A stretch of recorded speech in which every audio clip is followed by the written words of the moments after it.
নমস্কার, করুণার ফুড হাউসে সবাইকে জানাই স্বাগত। আজকে আমি নিরামিষ চানা মশলার রেসিপি নিয়ে চলে এসেছি। পনির দিয়ে চানা মশলা। তার জন্য কাবলি ছোলাটা আমি 6-7 ঘন্টা ভিজিয়ে রেখেছিলাম। এবার প্রেসার কুকারে সিটি দিয়ে দিলাম 5টা। দেখুন সেদ্ধ হয়ে গেছে। এবার পনির দিয়ে করব, তাই পনিরগুলো টুকরো করে কেটে রেখেছি। আর মশলার জন্য নিয়েছি আদা, কাঁচা লঙ্কা, গরম মশলা, কাজু, চালমগজ, পোস্ত আর টমেটো।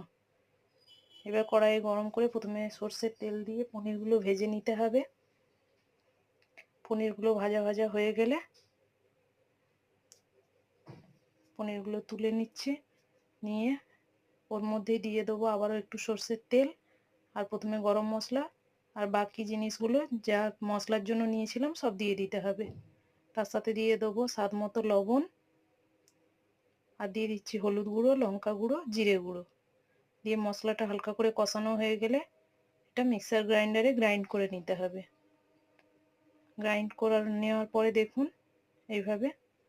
এবার কড়াইয়ে আবারও সর্ষের তেল, শুকনো লঙ্কা, তেজপাতা আর হিং ফোড়ন দেবো। দিয়ে যেই মশলাটা তৈরি করেছিলাম সেটা দিয়ে দেবো।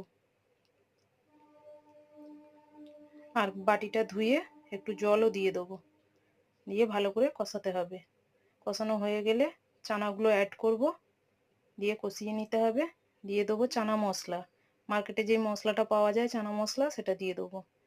আর কিছুটা পরিমাণ জল দিয়ে দিলাম, আর লবণ আরও একটু দিয়ে দিলাম স্বাদ মতো। দিয়ে পনিরগুলো অ্যাড করে কাসুরি মেথি আর স্বাদ মতো চিনি দিয়ে নামিয়ে নেব। আপনারা চাইলে এর সাথে বাটারও অ্যাড করতে পারেন।